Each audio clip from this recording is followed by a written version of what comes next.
Alright! Isang magandang Biyernes sa ating lahat mga kababayan, Luzon, Visayas at Mindanao. At sa mga sulok tayo ng ating mundo, sana ay nasa mabuti tayo, nakalagayan at walang sakit-sakit ang lahat. Ito po si Sir Ivan mga kababayan at welcome back dito sa ating YouTube channel. Okay, so mga kababayan ko, as usual, before tayo mag-start, i-welcome muna natin ang ating mga bagong viewers, mga subscribers at mga followers dito sa ating channel. Thank you so much na nagustuhan ninyo ang ating channel. At syempre, pasalamatan natin ang ating mga viewers na nag-like, also nag-shares ng ating mga vlogs. Thank you so much at God bless po sa ating lahat. Hello sa mga kababayan ko, syempre i-shoutout natin ating mga pinalangga na mga legends, ang mga senior citizens. Hello po, kumusta ang lahat? And also i-greet natin ng happy birthday ang lahat ng mga viewers na nag-birthday ngayong araw. Happy birthday! Sa mga kababayan ko, syempre hindi rin kakalimutan, i-acknowledge natin ating mga channel members. Nandyan sila si Rosalinda Bornia, Shirley Fernandez, J. Tiberio Pilayo, Cosmo Defender, Samuel Membrado, and Via Bibar. Sa mga kababayan ko, syempre pasalamatan rin po natin ang nabigay sa atin ng super thanks or pang snacks ni Sir Ivan. Thank you so much kay Ma'am Evangeline Casero, nagbigay sa atin ng $50. Thank you so much. Okay, so mga kababayan ko, siya nga pala, pasensyahan niyo po si Sir Ivan, no? I think mga 3 days ba tayong hindi nakapag-vlog si Sir Ivan? Kasi yung last vlog natin, pauwi na tayo galing sa Cebu. At nang nakarating na tayo dito sa Cebu mga kababayan ko, medyo not feeling well si Sir Ivan. Ang sakit ng ulo ko dito ang sakit dito sa may mata. Siguro I need to change na my eyeglass mga kababayan. Kasi nga, okay naman ang ating blood pressure. Pero masakit na talaga ang ulo ni Sir Ivan. Kasi kapag tayo ay magbabasa ng balita mga kababayan, parang akong nasusuka. So siguro may problema sa aking mata mga kababayan na need na natin magpa-change ng ating eyeglass. Okay? So very sorry. So ngayong araw, dapat tayo ay tatayo at dapat tayo magbalita mga kababayan kasi ang daming mga ganap 'di ba? Hindi dapat ito palalampasin ni Sir Ivan. Ang daming mga fake news, ang daming mga banat ng mga DDS ngayon kasi pinagtatakpan nila ang mga naratibo, ang mga balita ngayon na magpo-point doon sa mga Duterte mga kababayan. 'Di ba? Ang daming ganap talaga. So bago natin pag-uusapan yung mga fake news ng mga DDS at saka yung mga nangyari tungkol dito kay Harry Roque sa land grabbing issue doon sa Bataan mga kababayan, kasi meron ng progress at meron ng naglabasan na mga witnesses mga kababayan. Take note mga witnesses. Kasi nga 'di ba kung maalala natin, kung napansin nyo ang post ni Pibos Talakera at saka yung post ni Yayam Diso, ni Palirista, sila ay pumunta doon sa Bataan mga kababayan. Well, I am not sure kung doon ba talaga particularly kung saan nandun yung mga magsasaka. Pero pinuntahan nila mga kababayan, 'di ba? At meron silang na-interview na mga magsasaka na kung saan di umano sila ay ninakawan or biglang na-cancel ang kanilang mga lupa mga kababayan. At yun pala ay ninakaw daw ni Harry Roque. Okay, so bago tayo pumunta doon mga kababayan, kasi meron pong nabuo na video. Ang team natin ng mga kaibigan ng mga vlogger, meron silang nabuo na video mga kababayan. So mamaya ipapakita natin yan.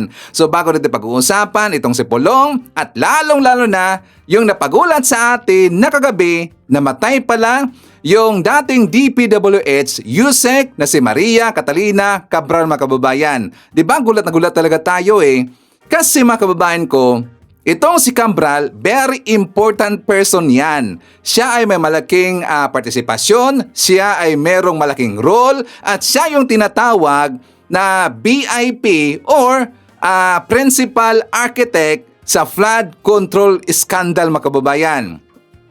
Di ba? Ibig sabihin, maraming alam itong si Cabral. Kasi siguro siya, tinigi mga kababayan. Pero di ba, according po sa initial report ng DILG, na wala daw foul play na nangyari. So recap lang tayo mga kababayan because I am sure na nakita niyo na po yung balita tungkol kay Cabral na siya ay pumunta sila ng La Union mga kababayan, pero itong si Cabral, sinabihan niya ang kanyang driver na siya ay mag-stop muna doon sa maliblib na lugar at saka sa bangin mga kababayan doon sa Kinon Road. Isipin nyo, Kinon Road mga kababayan. 'Di ba? Yung pangalang Kinon Road, meron ng something sa lugar na yan.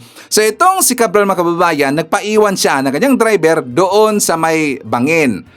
Gusto niya na siya lang daw ay balikan, pero hindi nagdala ng cellphone or saka bag itong si Cabral. Hawak ng kanyang driver mga kababayan. According ho sa testimony ng police station na nagsagawa ng investigation dito sa incident kay Cabral mga kababayan, dala daw ng driver ang cellphone at saka bag ni Cabral. At saka 'di ba, very suspicious talaga kasi yung lugar mga kababayan, doon siya nagpaiwan kung saan nandun rin malapit sa rock knitting project na sangkot itong pangalan ni Mayor Magalong. 'Di ba yung rock knitting na worth 36 billion pesos yata yan if not mistaken, na nasangkot ang pangalan ni Pulong Duterte at saka ni Mayor Magalong mga kababayan. At ito rin si Cabral, siya yung nagbooking tungkol doon sa 51 billion pesos ni Pulong Duterte na kinumpirma niya na natanggap ito ni Pulong Duterte mga kababayan. Ang ibig sabihin, ito ay nakakaduda mga kababayan at kailangan talaga ng thorough investigation na isasagawa ang ating kapulisan dito.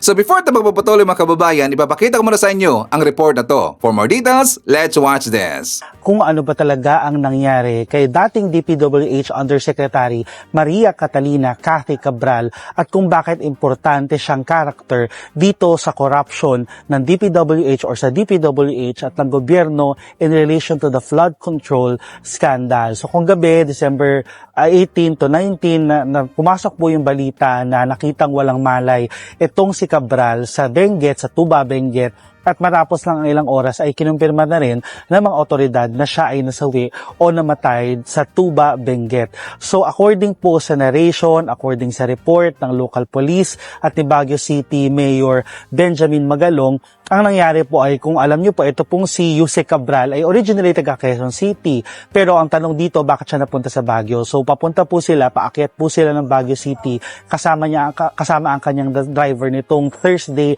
December 18. Tapos according sa kanyang driver, habang papaakyat po sila ay nagsabi itong si Yuse Cabral na gusto niyang bumaba at magpa-drop off along Cannon Road po. Ngayon bumaba sila. Tapos habang nasa Cannon Road sila ay sinita sila ng pulis. Kaya ang nangyari, pagkatapos silang sitahin ng pulis, sabi ng driver ay bumalik itong si Yuse Cabral sa kanyang sasakyan. Tapos pumunta sila sa Baguio City. Kumain sila at nag-check-in pa sa hotel. Tapos tinanong din kamusta si Yuse Cabral during yung pakikipag-usap niya sa mga tao, sa staff ng hotel. In high spirits pa daw itong si Yuse Cabral. Ngayon, around 2 p.m. ay inutusan ulit daw ni Cabral na dalhin siya ulit ng driver niya sa along Cannon Road. Pero itong si Cabral, sinabi niya yung driver niya na iwanan na lang siya doon kasi nga napagalitan na sila earlier. So ito namang si driver, iniwanan niya itong si Yuse Cabral. Kaso after some time, nung binalikan ng driver niya, itong si Cabral ay hindi na raw siya makita doon, kaya bumalik itong si driver sa hotel. Around 5 p.m. to 8 p.m. Pagbalik sa hotel, wala rin doon si Cabral, kaya humingi na ng tulong sa mga polis na hanapin itong kanyang boss na si Cabral. Tapos, after ilang oras, ay hindi pa rin makita si Cabral. Bandang 12 a.m. ay nakita, around 8 p.m., nakita si Cabral along sa Bued River, 20 to 30 meters below the highway. So malalim po. Bangin po yan. Wala po siyang malay. Around 12 a.m. ng December 19, na-retrieve yung kanyang katawan at 12:03 a.m. ay siya po ay diniklara ng patay ng attending physician or doctor. So yun po ang sequence ng events dito sa pagkamatay ni Undersecretary or dating Undersecretary Maria Catalina Cabral. So from original na pinagsabihan silang huwag pumunta doon sa Ravin, pumunta siyang hotel, bumalik siya doon, nawala siya, and then afterwards nakita na siyang walang malay doon sa bangin at pagka-retrieve sa kanya ay wala na po siyang buhay. So far yung driver niya po ay person of interest, of course, dito sa standard yan sa mga investigasyon. Under custody po ng police yung kanyang driver, pero ito po ay kinakausap ng mga investigador para po hinga ng statement at iba pang mga information. After po nitong report kay Undersecretary Cabral, nagsagawa po ng press conference si Department of the Interior Secretary John Vic Remulla dito po sa Camp Crame sa Quezon City para sagutin po yung mga katanungan ng media. Actually, ang nangyari po ay ni-reiterate lang at inulit lang po ni Secretary Remulla yung findings, yung report ng local police at ni Baguio City Mayor Benjamin Magalong.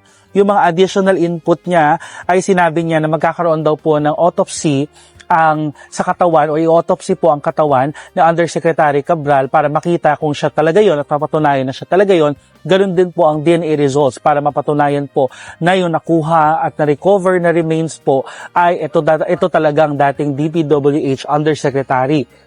According kay Secretary Remulla at kay PNP Chief Nartates ay importanteng isagawa itong autopsy at DNA para makasiguro talaga yung publiko na walang mga loopholes, talagang yung nakuhang remains ay kay Yusek Cabral. Bukod doon ay merong isang issue lang din doon sa aspeto po ng digital or mga devices, mga belongings ni former Undersecretary Cabral. Kagabi, yung hinighlight na ombudsman ay bukod syempre doon sa investigasyon ng pagkamatay nitong dating DPWH Undersecretary. Importante rin na ma-secure yung kanyang mga gamit, kabilang po yung lalong-lalo na po yung kanyang cellphone na naglalaman posible ng mga ebidensya na magtuturo sa mga taong konektado pa dito sa flood control corruption. Kaya nagsabi ang ombudsman na in cooperation sila at inutusan nila ang Benguet authorities na i-secure itong mga devices. Ito na nga po ang problema. Sabi po ni PNP Chief Nartates at Secretary Remulla ay nagkaroon ng lapses doon sa part ng mga investigators. Supposedly po kasi ang standard procedure sa mga ganitong klase ng investigasyon sa mga crime scene, syempre, sisecure mo yung crime scene para hindi po makontamina o makontaminate yung evidence. Sisecure mo na lahat ng ebidensya, lahat ng bagay doon na posibleng makatulong sa investigasyon ng mga authorities ay mapepreserba po o mapepreserve. Kaso ang nangyari ay yung phone po imbes na i-preserve or ilagay doon sa custody ng mga investigators para po maprotektahan at ma-preserve para po sa investigasyon, tinurn over daw po ng mga investigator itong phone doon sa pamilya ni Cabral na nag-identify na kay Cabral yun at si Cabral nga yung nakuwang remains doon sa Tuba, Benguet. Ngayon, ang problema ay, hindi ba makukontaminate yun dahil may ibang tao nang humawak? Ang sabi ni PNP Chief Nartates, titingnan daw nila, sa part naman ni DILG Secretary Remulla ay magre-request daw sila ng subpoena, magagawin daw nilang lahat para makuha yung mga devices at belongings ni dating DPWH Undersecretary Cabral, kabilang ang phone at mga laptop nitong dating opisyal ng gobyerno. Wala raw foul play ayon kay DILG Secretary Remulla. Hindi daw nila nakikitang merong ibang possible suspect or dahilan kung bakit namatay itong si Cabral. For the meantime, at least according to their initial investigation, hindi rin nila sinasabi na trigger warning po, hindi rin nila sinasabi na outright suicide po ito, pero ang kanilang wording ay wala daw foul play. Pero kung tatanungin niyo po si PNP Chief Nartates, napakaaga pa daw na magkaroon ng mga ganong conclusions at this point dahil ongoing pa rin ang investigation. Dahil nga po nasabi nila na walang foul play. Siyempre po ang susunod na aspeto or susunod na anggulong titingnan dito ay ito po ba ay suicide. Kaya po tinanong natin, meron po bang indications, meron po bang mga signs na ibinigay itong si dating DPWH Undersecretary Cabral doon sa kanyang mga pamilya, mga kakilala, mga nakausap prior to the event? Ang sabi po ni DILG Secretary John Vic Remulla, wala pa raw po for the meantime, hindi pa raw nila alam. Pero kung tatanungin or titignan, bibisitahin nyo na yung statement ng local police at ni Baguio City Mayor Benjamin Magalong, in high spirits naman daw itong si Cabral during nung pumunta siya sa Baguio City, doon sa hotel niya sa Baguio City. Pangalawang tanong, bukod po doon sa anggulo ng suicide, importante din tanungin bakit siya nasa Baguio City. Kasi nga po taga Quezon City siya. So ano po bang meron sa Baguio City? Ano po bang meron sa Benguet? At bakit siya kailangan pumunta doon? Tinanong din po natin yan. Wala pa rin pong mabigay na sagot ang DILG at ang Philippine National Police dito sa tanong na ito. Kasi tinitingnan ding angulo, meron ba siyang binibisita sa Baguio City? Meron ba siyang kausap? Sino ba yung mga kinausap niya prior to the incident? Ano ba talagang dahilan? Bakit siya pumunta doon? Magbabakasyon ba siya or may kakausapin siya? Meron ba itong possible connection sa mga contractor dahil may mga nabapabalita po na may mga contractor sa Baguio City na nakausap nitong si dating DPWH Undersecretary Cabral, meron silang mga alleged connection. So ito po yung mga importanteng tanong na tinanong natin kanina, hindi nga natin ang sagot mula sa mga opisyalis natin, pero wala pa rin daw silang mabigay na sagot sa kasalukuyan kung sino ang mga huling nakausap. Pero ang sabi ni DILG Secretary Remulla at PNP Chief Nartates, pagkatapos naman ng investigation ay magkakaroon sila, ilalabas nila yung mga persons of interest, yung mga possible suspects or mga taong dapat kausapin at mga taong posibleng may involvement dito sa pagkamatay or sa insidente involving itong death ni former Undersecretary Cathy Cabral. Bukod po doon ay isa pang tanong dito ay bakit po ba malaking issue ito? Bakit po ba napaka-importanteng pag-usapan po itong issue ng pagkamatay ni former Undersecretary Cabral? Bukod po syempre na pinag-uusapan po natin ang buhay ng isang tao, ito pong si former Undersecretary Cabral ay napaka-importante niya pong figure dito po sa issue ng flood control mess. Dati po siyang Undersecretary ng DPWH for Planning and Public-Private Partnership. Basically, siya po ang gumagawa ng plano, nag-a-approve po ng mga plano ng DPWH at mga partnership nito sa mga pampubliko at mga pribadong kumpanya. Siya po ay isang licensed engineer. Gumawa po siya ng kasaysayan bilang kauna-unahan pong presidente ng Philippine Institute of Civil Engineers. Nakakuha rin po siya ng maraming award, kabilang po dyan ang Outstanding Alumni Award mula sa University of the East. Bukod po doon, accomplished din po siyang maganda rin po ang kanyang academic background, impressive po ang kanyang mga pinag-aralan. Meron po siyang 3 master's degree at meron din po siyang 3 doctorate degree, kasama po dyan ang business at ang urban planning. Kaya kung titingnan po natin mabuti, outstanding talaga ang kanyang background. Pero bukod po dito, ang pinaka naging alegasyon at naging matunog talaga yung pangalan ni Yusek Cabral dahil sa 2 dahilan. Una, sa issue ng insertion at sa pangalawa, sa issue po ng allocable. As early as September, binanggit po ang una pong nagbanggit ng pangalan, ang una pong nagdrag ng pangalan ni Cabral dito po sa flood control corruption ay si Blue Ribbon Chairperson Senator Ping Lacson na nagsabi na meron daw pong certain Undersecretary Cabral na lumapit sa opisina po ni Senate President Tito Soto matapos ang May 2025 elections kung saan nakausap yung opisina ni Soto regarding sa kung ano ba yung mga gustong insertion nitong Senate President para po sa 2026 budget. So nag-reach out daw tong si Cabral sa opisina ni Soto para tanungin kung kung magkano at ano daw ba yung mga gustong ipa-insert ni Soto sa 2026 budget na ipapadaan daw po sa Department of Public Works and Highways. Bukod po dito ay sinabi rin po ng kapwa embattled na former DPWH Undersecretary ni Cabral na si Roberto Bernardo sa kanyang testimonya na involved din daw po itong si Cabral, alleged main operator daw sa kickback system ng DPWH para po sa mga infrastructure project. At sa alleged kickback system na yan kung saan main operator itong si Cabral, diyan daw po dawit ang mga dating DPWH secretary na sina Mark Villar at Manny or Manuel Bonoan. Sa testimonyo niya noong November, sinabi po ni Bernardo na ito pong si Cabral ay napakamakapangyarihan sa DPWH on her own or may approval po ng mga dating DPWH chief. Kaya daw pong magtanggal, magdagdag, magbawas ni Cabral ng mga items for infrastructure under the NEP or the National Expenditure Program. Or ito po yung proposed budget na ipinapasa po ng Presidente or ng Executive Department papunta po sa Department of Budget Management na later on ay aaprobahan ng Kongreso, both ng Senado at ng House. Ganun daw po kamakapangyarihan si Cabral. Kaya niya pong magpadagdag at magpabawas dito po sa mga infrastructure project mismo sa loob po ng national or ng NEP or ng national budget po natin. Ngayon, allegedly nakakatanggap daw, sabi ni Bernardo, si Cabral at siya po ay nakakatanggap daw around 25% ng total kickbacks mula sa mga infrastructure project.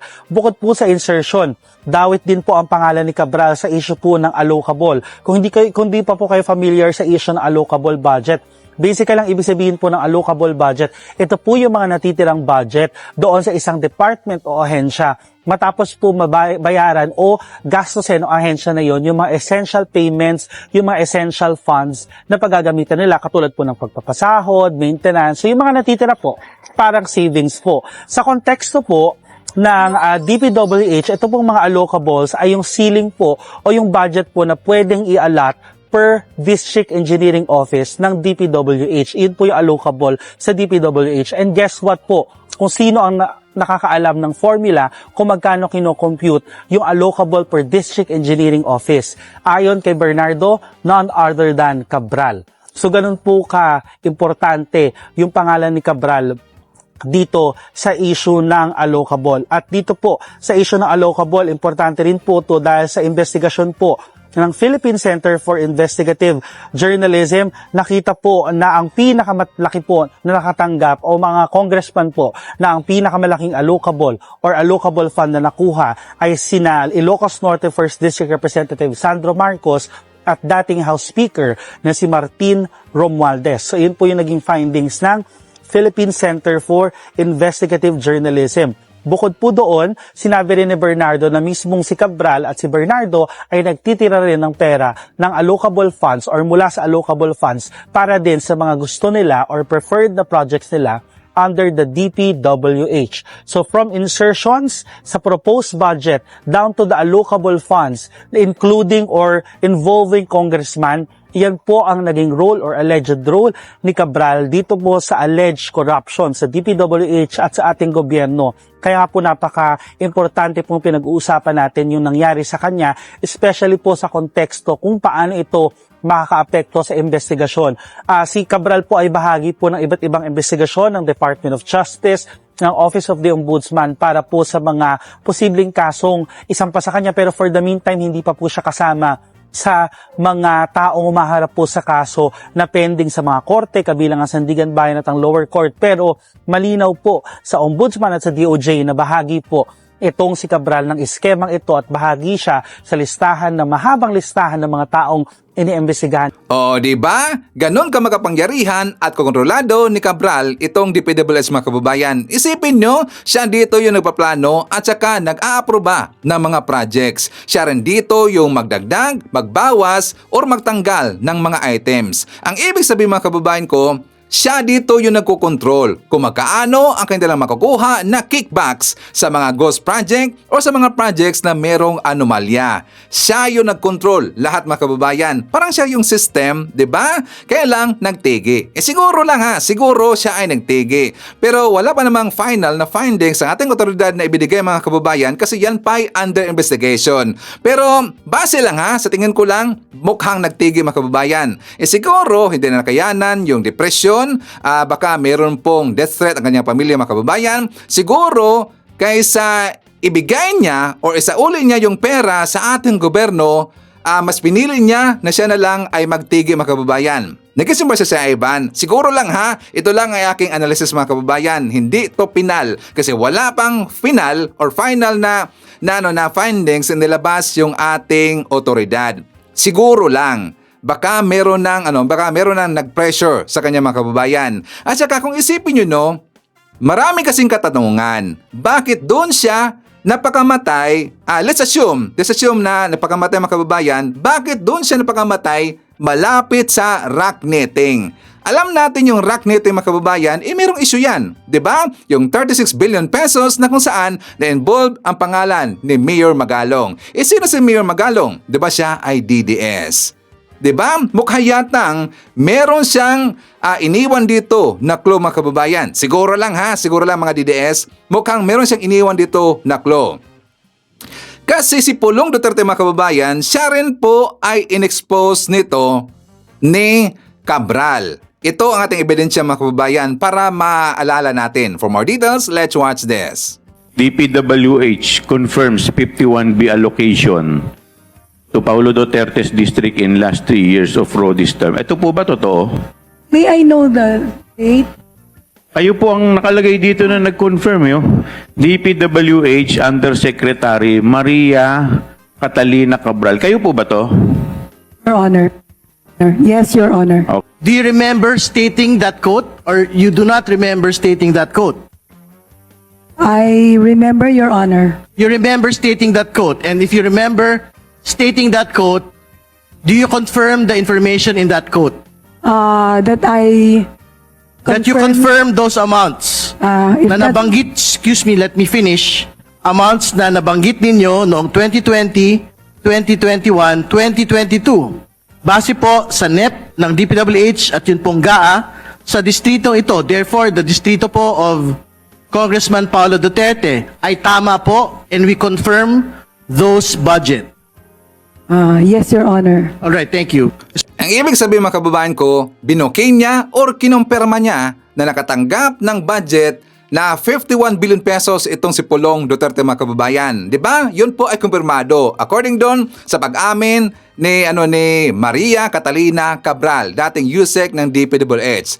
At saka napansin niyo ba mga kababayan ko, naalala niyo ba si Percy Lapid? Si Percy Lapid, kanyang in-expose si Digong. So, anong nangyari? Namatay si Percy Lapid. Ngayon naman, in-expose ni Yusek Cabral, itong si Pulong Duterte, anong nangyari? Namatay itong si Yusek Cabral mga kababayan. Diba? So, ipakita ko muna sa inyo itong video ni Yusek Bernardo. For more details, let's watch this. It is Yusek Maria Catalina Cabral with the imprimatur of Secretary Mark Villar and later continued by Sec Manny Bonoan, who had control at the DPWH level to remove, include, add, deduct, or modify insertions of items in the NEP for infrastructure or those pertaining to DPWH. On multiple occasions, I personally delivered and also caused to be delivered cash to Yusek Cabral at her house at Tatalon, Quezon City and other places. Sabi ni Bernardo, nasa 5 milyon, 7 at higit 10 milyon ang pinakamalaking na i-deliver niya kay Cabral sa magkakaibang pagkakataon.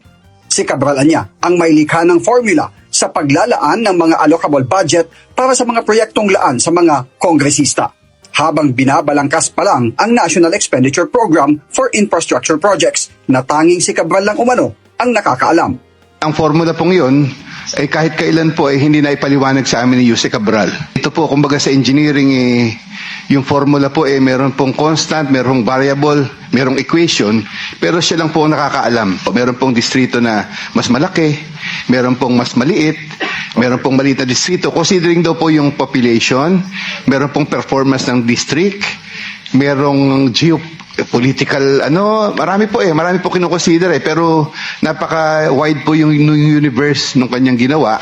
So, when it turned out, nagbigay lang po siya ng allocable amount sa bawat congressman. Isipin nyo, siya yung may hawak ng formula mga kababayan. Grabe no? So ganun ka-importante ito si Yusek Cabral dito sa mga korap na opisyal. At saka alam niyo mga kababayan ko, may nakita kasi ako na post kanina, kaya lang na-accident ko na na-refresh mga kababayan, ito'y tungkol ho dito kay Yusek Cabral. Siguro yung nag-post, sa tingin ko lang ha, siya ay batch o siya ba ay classmate ni Yusek Cabral mga kababayan. Na ito daw si Cabral, very intelihente na babae. Magaling, smart, talagang magaling. Pero siya ay nasayangan mga kababayan kasi sana according ho doon sa nag-post, na sana daw ginamit ni Cabral ang kanyang skills o kanyang intelihente sa mabuti na paraan.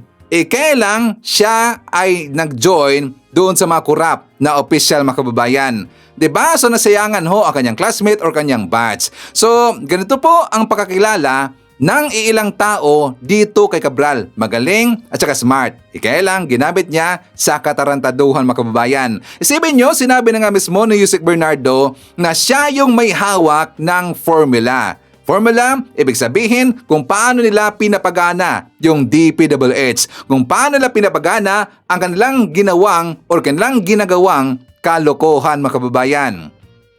So siya yung brain dyan lahat. So ibig sabihin, napaka-importante ni Yusek Cabral dito sa isinagawang investigation sa flood control anomaly. Kaya lang, ito po ay magiging very challenging sa otoridad kasi wala na si Cabral mga kababayan. Okay? So anyways, before tayo papatuloy, syempre i-acknowledge muna natin ang ating top 5 commenters, ang ating mga viewers na may maraming na-comment dyan sa baba sa ating comment section. Nandyan sila, nanguna si Sam Pagita, meron siyang 22 na mga comments. Nandyan rin si Becca Marquez, meron siyang 15 na mga comments. Tess Faraon, meron siyang 14 na mga comments. Nandyan rin si Relina Barlomento, meron siyang 14 na mga comments, and Uzay Neti, meron siyang 10 lahat ng mga comments. Okay, so thank you so much.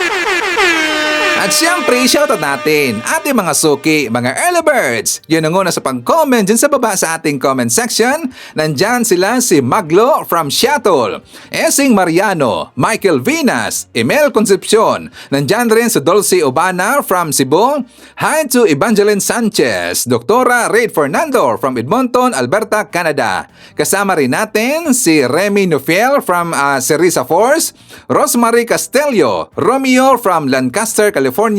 Nandyan rin si John Del, Melinda Sabino Salvador, GC Kim, Dolores Clinton from North Wales, UK. Hi to Edith K. Alcantara, Lita Arbolida from Italy. Nandyan rin si John Esperanza, Evangeline Casero, Hearns, and hi to Sir Jaime Garcia. Okay, mga kababayan ko, alam niyo ba na nag-away-away ngayon ang mga DDS? Particularly dito sa isinagawa nila na signature campaign.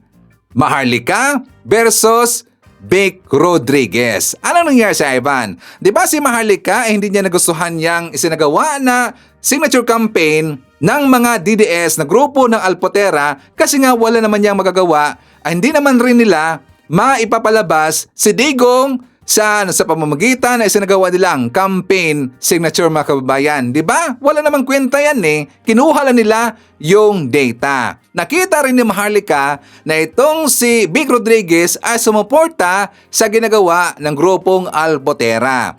Meron siyang nakuha na na papel, mga kababayan, at yun ay pinilapan ni Vic Rodriguez at saka yun ay signature campaign na ginagawa ng mga DDS. So ang ginawa ni Maharlika, binuljak niya itong si Vic Rodriguez. Sabi niya, "Tay, mang-scam na naman kami. Hindi ka namin mapapalaya sa signature campaign na ito. Pero kailangan lang namin gamitin ang pangalan mo." 'Di ba? Sabi niya, alpot na alaalpot or alpot na alap apon ang bilot. Ha ha ha, Vic Rodriguez, buti hindi ka pinilit na ilagay ang passport ID, phone number, home address at full signature mo. Para sa OFW, huwag magbubudol muli. Huwag niyong ibigay ang passport, home address, phone number, and full signature new labia. 'Di ba? Ngayon ay nagkakagulo sila, mga kababayan. At saka meron 'di bang napabalita na meron daw mga kababayan natin na nagtatrabaho dyan sa Hong Kong na hinuli daw ng pulis Hong Kong. Bakit siya, Ivan? According dun sa nakita ko nung una, I'm not sure kung siya ba ay anong trabaho niya doon sa Hong Kong, mga kababayan. Basta nakita ko sa post niya na meron daw mga kababayan na 8 lahat ng mga Pilipina hinuli kasi nagkaroon daw, kasi gumawa daw ng signature campaign, mga kababayan. So yun yung unang initial na balita. So nung una, mga kababayan, di ba nag-post na ako doon sa ating Facebook account? Nung una hindi ako nag-post. That is how many hours ago yata yon, siguro mga after 8 hours, after 9 hours. Kasi naghanap muna ako ng mga ebidensya na maraming mapopost noon. At nakita ko maraming nag-post, mga kababayan. Nakita ko rin nga, di ba, nag-post rin si Palirista. So nag-post na ako noon na merong 8 na mga Pilipinong hinuli ng Hong Kong authority or mga pulis sa Hong Kong kasi or ito'y dahil sa signature campaign na isinagawa ng mga DDS. 'Di ba? Tingnan nyo, ang dami nilang nabudol, mga kababayan, at ang dami nilang napahamak na mga kababayan natin dahil sa sinagawang kalokohan ng mga DDS. At itong mga DDS naman ng mga gonggong at mga tanga, hindi na natuto. So sino na naman dito, kung totoo, mga kababayan, na merong nakulong na mga kababayan natin doon sa Hong Kong, sino na naman dito ang tutulong sa kanila? Diba si President BBM, walang iba, si President BBM na naman ang tutulong doon. Kasi hindi naman sila kayang tulungan ni Sara. Yung mga kababayan natin na mga DDS doon sa Qatar, tinulungan ba ni Sara? Or tinulungan ba ni Harry Roque? Or tinulungan ba ni Topacio? Wala silang say doon. Hindi na tinulungan. Ang tumulong doon, ang Marcos administration. Kung totoo mang merong nakulong doon sa Hong Kong na mga kababayan natin, walang ibang tutulong doon kundi ang Marcos administration. Diba, nabibigyan na talaga noon ng sakit ng ulo or dumagdag sa problema ng Pilipinas ang ating mga kababayan na mga DDS, mga gunggong talaga eh. Dapat ang ginawa ninyo, pitikin nyo sa tenga yung nag-umpisa ng signature campaign na yan. Sila si Joy De Viber, sila si Crescencio, yung isang gonggong at ang grupong Alpotera. Dapat pinitik ninyo sa tenga kasi sila nito ang napapahamak sa inyo. Diba? Walang kwenta yan eh. At saka merong balita mga kababayan. Ano si Ivan? Merong balita tungkol kay Digong. Si Digong hindi nakalusot sa ICC. Tuloy na tuloy ang investigation, mga kababayan. Ano nangyari sa Ivan? Kasi nga 'di ba balita, kanina, sabi dito, panel ng mga doktor, Duterte fit na humarap sa ICC pre-trial. O, di ba? Kinumpirma ng mga medical expert na naiintindihan ni Duterte ang mga paratang at proseso ng korte. Ang ibig sabihin, hindi nagtagumpay yung isinagawang kalokohan at kadramahan ng mga Duterte o ng mga DDS at sa kanang pamilya Duterte mga kababayan. Kasi nga diba ipinalabas nila na medyo meron ng problema sa mentalidad itong si Digong. May problema na or meron ng health issues. Nakita rin daw nila na nakahandusay na si Digong doon sa sahig at marami silang kadamahang ginagawa mga kababayan. Hindi sila pinakinggan ng ICC. Ngayon, nagkaroon dito or kanila pong chinek up itong si Digong pero ito ang resulta. Ang sabi dito, kinumpirma ng mga medical expert na naiintindihan ni Duterte ang mga paratang at proseso ng korte. Ang ibig sabihin, walang problema kay Digong. Tuloy na tuloy ang investigation mga kababayan. Iyakan ang mga DDS. So, di ba? Nakarma na sila. So anyways, patuloy ito mga kababayan. Pag-uusapan natin yung isinagawang investigation kasi meron pong grupo na mga BBM vlogger o mga pro-admin vlogger, merong team pumunta doon sa Bataan mga kababayan kasi in-interview nila yung mga magsasaka na kung saan tinarantado ni Harry Roque. Nagkaroon dito, di ba, ng land grab issue mga kababayan doon sa Bataan. At saka yung mga magsasaka humingi ng tulong sa Marcos admin. And also, sinabi rin dito ng mga magsasaka na tinulungan pala sila ni Ramil Madriaga. Kaya ganoon na lang ang kanilang lungkot na nabalitaan nila na nakulong itong sa Ramil Madriaga dahil sa tanim kaso sa kanya na kidnapping. For more details, let's watch this. Cancel na po lahat ng titulo na nakuha namin. Dahil ayun nga din po sinasabi nila na ito nga daw po ay pag-aari na ni Atty. Harry Roque. Ibalik na sa amin yung lupa namin. Pwedeng sumuporta sa mga panggastos namin. Parang nawalan na nga po kami ng pag-asa eh. Ang laki po talaga ng kawalan namin nung nakulong si Sir Madriaga kasi sa kanya na lang po talaga kami humuhugot para mabawi namin yung mga lupain namin. Sa munisipyo namin nalaman na ito nga daw po ay pag-aari na ng First Bataan Maribeles Holding Corporation. Nagpunta po kami sa Registered of Deeds. Nanguha kami ng mga dokumento at ayun nga po nakuha po namin lahat ay cancel na po lahat ng titulo na nakuha namin. Dahil ayun nga din po sinasabi nila na ito nga daw po ay pag-aari na ni Atty. Harry Roque. Ano nga ba ang motibo ni Atty. Harry Roque dito? Nag-file siya ng separate kaso doon sa isang lupa sa Bataan na binili ng isang kumpanya na meron din akong interes. Bakit niya inangkin ang hindi dapat sa kanya? O likas na sa pagkatao niya ang mga api sa ating mga kababayan? Si Mang Roger ay isa lamang sa mga tao na nawala ng lupain dahil sa pagiging gahama ni Harry Roque. Mga dokumento na pineke ang mga pirma. Sa kabila nito ay merong mga taong busilak ang puso at handang tumulong sa kanila sa laban ng buhay. Si Sir Ramil lang tumulong po sa amin kaya nakapag-file po kami ng kaso sa ombudsman. Si Ramil Madriaga na ang tanging hangad ay tumulong sa mga nangangailangan. Kahit siya ay nasa loob ng bilangguan, ay patuloy ang kanyang paggabay sa mga kababayan natin.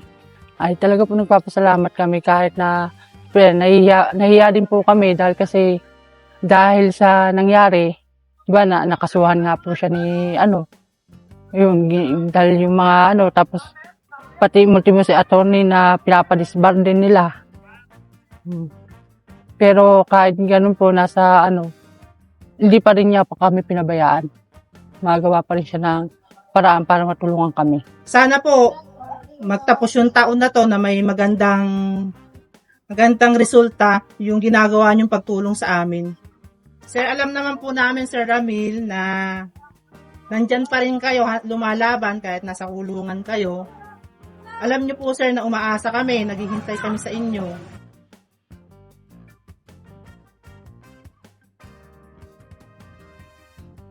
Nagpunta po kami sa bahay sa tinutuluyan po ni Vice President Inday Sara. Na ako po ay nag-expect na makakaharap kasi natanaw ko na po siya eh. Tapos nung nilapitan po siya ni Sir Ramil Madriaga, nag-usap po sila ng malayuan. Pero nakita ko po sila. Kaya lang po na nag-expect ako na pati ako ay makakaharap po siya personally. Pero hindi po siya nakaharap. Hanggang sa umalis na po kami. Kasi nagmamadali daw po, may appointment, ganun. Ang ibig sabihin mga kababayan, nagtangka pala ang mga magsasaka na kakausapin nila or hingi sila ng tulong kay Sara Duterte. Pero hindi sila hinarap mga kababayan kasi according doon sa sinabi ng magsasaka, nagmamadali daw si Sara Duterte mga kababayan. Ang ibig sabihin niyan, sa tingin ko lang walang intensyon na tutulong ito si Sara sa mga kababayan natin na mga magsasaka na ninakawan ni Harry Roque. So doon umapig itong si Sara kay Harry Roque mga kababayan. Ang ibig sabihin, nasangkot rin si Sara dahil kay Harry Roque. Napansin niyo ba mga kababayan ko na walang imik hanggang ngayon o walang mga sinasabi itong si Sara Duterte na hindi niya kakilala itong si Madriaga? Napansin niyo ba hanggang ngayon hindi pa rin makasagot si Sara Duterte? Bakit? Kasi kapag sasagot siya at kapag aamin itong si Sara Duterte mga kababayan, nakakilala niya or katiwalaan niya itong si Ramil Madriaga, tapos ang laban. Yun lang ang hinihintay ng taong bayan, mga kababayan, di ba? So ipapakita ko rin po sa inyo itong press con ng abogado ni Ramil Madriaga. For more details, let's watch this. Alam mo yung trusted na alalay, trusted confidante. Hindi siya officially employed. Wala siya sa payroll. Alam mo yung meron tayong mga trusted aid na like kay Atong Ang, di ba? Meron siyang pinagkakatiwalaan. So ito parang trusted aid. Ang sinasabi niya dito sa hawak kong salaysay, talagang ang kaibigan niya si former President Digong at ibinilin si Sara, bantayan mo yan. I-monitor mo yung mga tao sa paligid. Okay. And then, what happened? Why he was accused of kidnapping? Well, because nga dun sa relationship na kinasuhan nila si Atty. Harry Roque, na ang alam nila is ang nasa likod, si Ramil. Kaya meron siyang mga kwento dito sa salaysay na binigay kay Miss Maan na 2 beses na may nag-attempt sa kanya sa buhay niya. Tapos yung mga lawyer na magsasaka, inambush daw. Nung papunta sa isang location, inambush yung mga lawyer na magsasaka. Okay, again, paulit lang po. Sino po yung nakidnap na yun? Bakit siya na-implicate doon? Ang nakidnap is, nag-extra work siya, protective security bodyguard. Yung pamilya Margaret Lu, according to Ramil, mga pogo operators din yan. Nang lawyer niyan, si Atty. Roque din.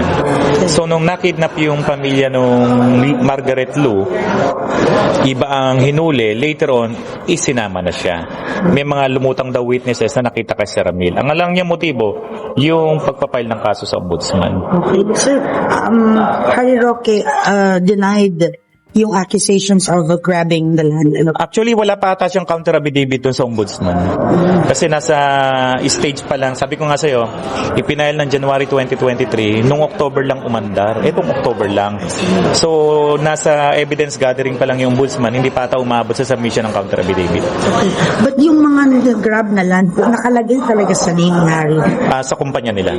Yung Biancham, saka yung First Bataan, Holdings, etc. na may mga joint venture.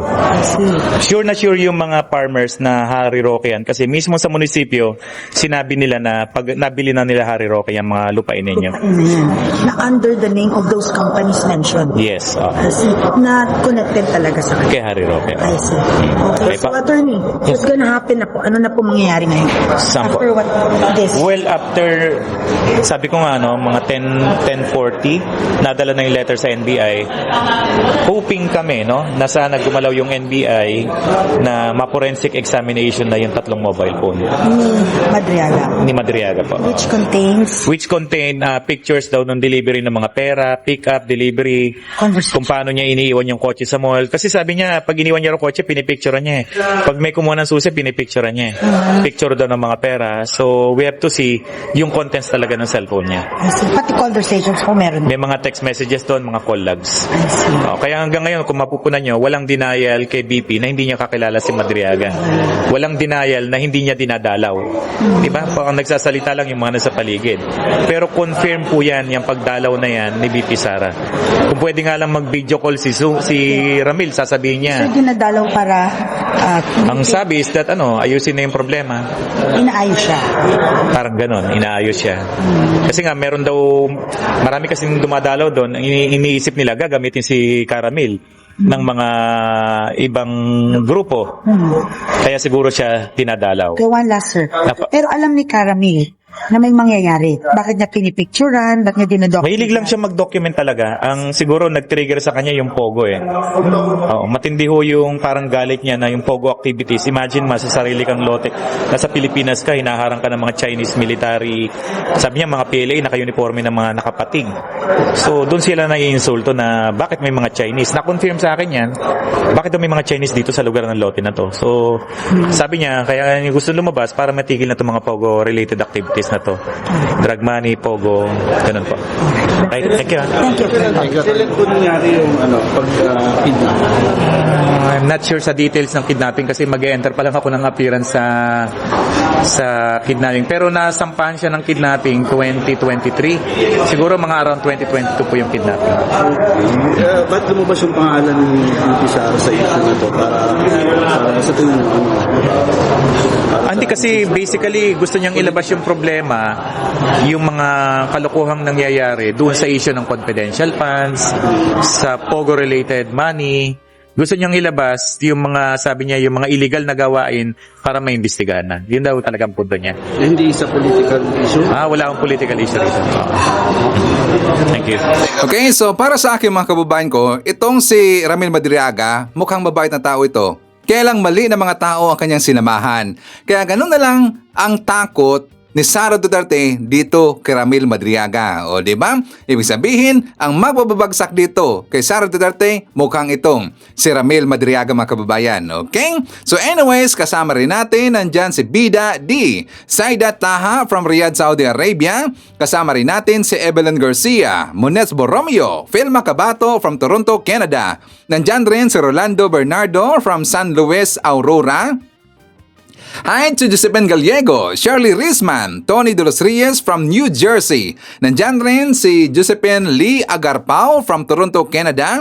Hi to Belma Zorelia from Bulacan. Nandyan rin si Chris Galguera, Lily Tonini, Ernesto Nacion, Leonida Pascua, Flaviana Avila, Ana Corduba. Nandyan rin si Lina Sabado, Sister Bichay 63, and hi to Adoracion Kadatal from Canada. Okay. So mga kababayan ko, ipapakita ko sa inyo itong interview kay Trillanes. For more details, let's watch this. Ano po yung lay of the land ngayon? Safe pa ba si BBM from coup, from destabilization? Ano bang kalagayan ng desperate destabilization supporters, DDS? Ano bang kalagayan nila? Ang assessment ko is I believe the president has weathered the worst. Okay? Kasi nung una unknown siya eh. Unknowns, ano? Hindi mo alam kung ano yung mga hidden na puwersa dyan, meron bang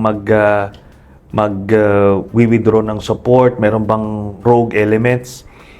So, kahit na ang assessment sa military at that time, generally, the morale is high, the AFP leadership is intact, but yung ugong ando doon eh. Tapos the retirees were very active in trying to poach yung mga active officers. So you can never rule out a lone wolf or anything. But nung lumipas, tapos yung isa pa yung INC rally kasi talagang in the lead up to that, ini-expect ng mga DDS people na mauupo na si Sara, that they will paralyze Metro Oh, wow, Manila. yeah. So nobody doubted the capacity of the INC to mobilize people. In fairness. But it didn't turn out the way the DDS hoped it would turn out. Meaning, dalawang rally, EDSA, Luneta, ganon.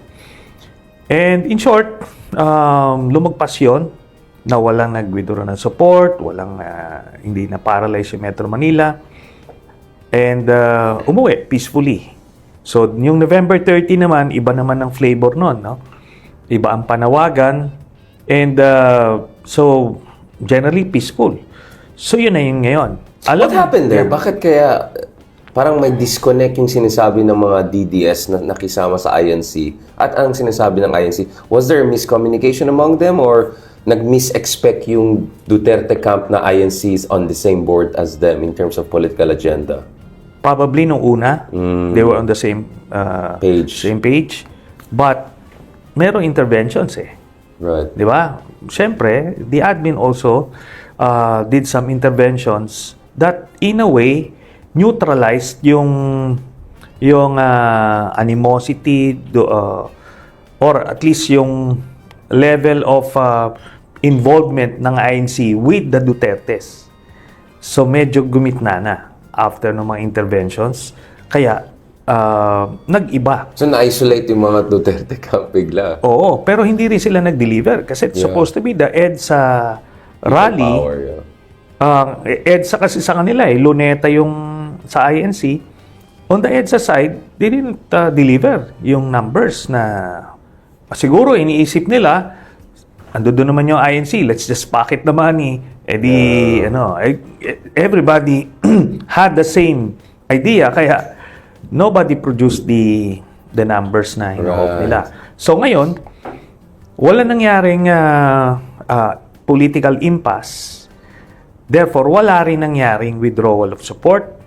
Tapos yung mga retirees nila na maka-Duterte, siguro plinay up din nila ng plinay up yung sentiments within the ranks, wala na nakuha na So yon.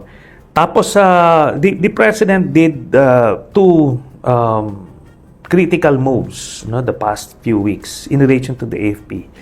Una yung dialogue niya with the senior AFP generals and the senior enlisted personnel. Right. Yung mga sergeant majors. Na-appreciate nila yon. Na-address yung yung mga hinaing nila. And as an offshoot of that meeting, in-increase niya yung basic pay ng mga sundalo. So, that means naramdaman ng mga sundalo na, the president, the commander-in-chief cares about them. Very valued. Tapos, yung modernization, dire-diretso, dinagdagan ng pondo. So, importante sila. And while hindi naman nawala yun, yung kumbaga importante naman sila, siguro, na as far as the president is concerned, kaso, mas na-highlight yun. May reassurance. Mas naramdaman nila. And with that, bilis, nawala yung sa barracks, nawala yung grumblings, nawala yung anything against the president. So, maganda yung nangyari. Where do you see yung nangyari naman ng protest ng mga progressive centrist forces, let's just call them? What is your read of that? Kasi nationwide, lampas ang 95,000, maraming mga LGU involved, Naga, among different places. Pero yung nasa EDSA was not as overwhelming as nangyari nung September. Is it because may complacency? Is it because hindi clear yung messaging? Or is it because baka naramdaman ng tao, in fairness, the president maybe is just doing something, let's give it more time, gumagalaw naman ng ICI, baka naman there's no need to come out with anger and rage and potentially aiding yung mga destabilizing elements. What do you think went on there? Ako, I will attribute that, yung at least yung relatively tame numbers dun sa EDSA, sa overplanning. Oh, interesting. That's a good theory. Paano? Kasi nakapagparali kami dyan sa EDSA. Exposed to the elements ka. You don't expose the public sa maghapon.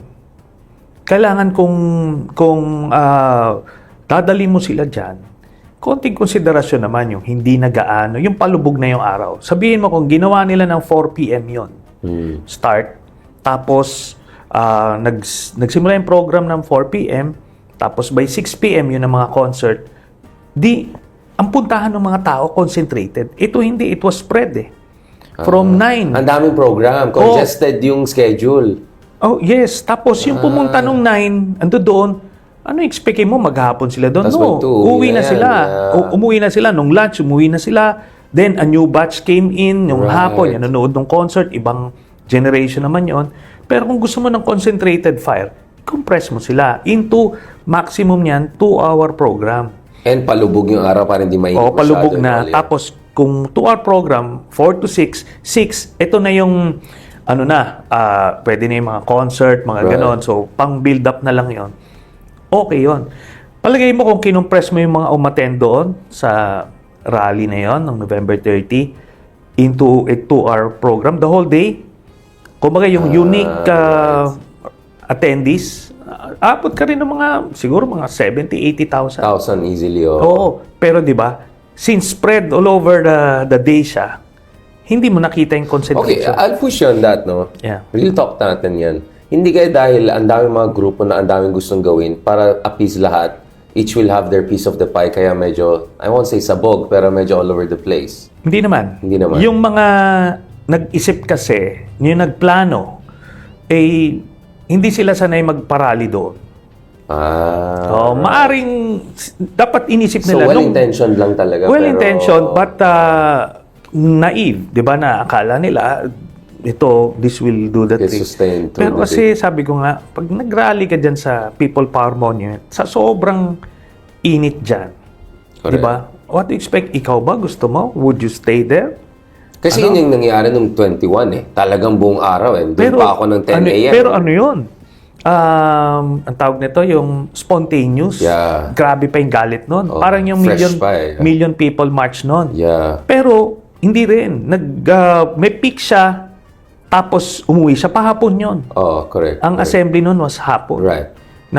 It didn't start in the In the morning. early in the day, yeah. Pero yun nga, parang iba-iba yung organizers.